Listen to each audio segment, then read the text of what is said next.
সুন্দর করে ধুয়ে নিয়েছি। তো সবজি এখান থেকে আমি সবাই ভালো দিচ্ছি, আর মাছ দিয়ে যেহেতু আমি রান্নাটা করবো,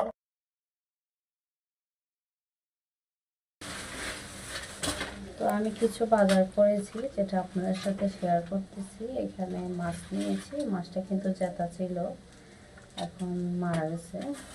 যাই হোক, এখানে দেশি ধনেপাতা নিয়েছি, তাছাড়া কাঁচামরিচ নিয়েছি। এই বাজারগুলো করেছি শীতের সবজি হিসাবে, মানে খাওয়ার জন্য। আর একটু হালকা কিছু বাজার নিয়েছি, ভাবলাম আপনাদের সাথে শেয়ার করি আমার বাজারগুলো কিরকম লাগতেছে। তাছাড়া নিয়েছি আমি মূলা, টমেটো, ছড়া, কাঁচামরিচ দুই জায়গায় নেওয়া হয়েছে খাওয়ার জন্য।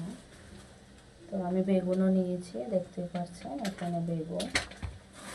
তাছাড়া আমি নিয়েছি চিনি। আমার আজকে বাজারগুলো, আর ছড়াটা নিয়েছি, আমি ছড়াটা অবশ্য ডালবো না। এখানে ছড়া নিয়েছি, ছড়াগুলো কিন্তু বেশ বড় বড়, খেতে অনেক ভালো লাগবে।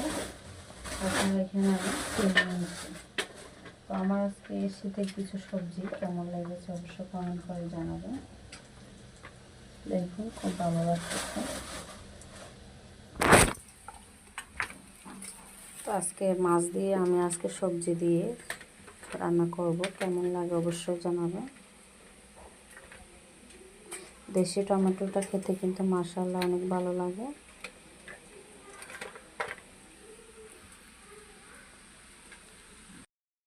আমি এই অংশগুলো দিয়ে রান্নাটা করব।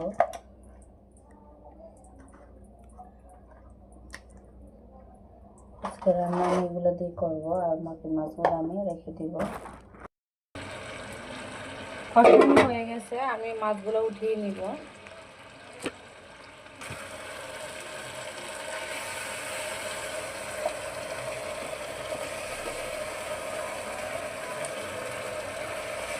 এভাবে মাছ উঠিয়ে নেবেন, তাজা মাছটা রান্না করলে হালকা করে কষাবেন। আমি মাথাটা ভেঙে ফেলেছি, মাথাটা যেহেতু পিস করা হয়েছে। তো এখন আমি এখানে সবজি দিয়ে দিব। আমি কী কী সবজি দিয়ে রান্না করব, সিম দিয়ে দিলাম, আলু দিয়ে দিলাম, তাছাড়া যেহেতু শীতের সবজি মূলাটাও দিলাম। একসাথে সুন্দর করে কষানো হলে তারপরে এখানে মাছটা দিয়ে জলের পানিটা দিব। আর জল তেমন একটা দিব না, মানে মাখা মাখা যে জলটা, মাখা মাখা জল দিয়ে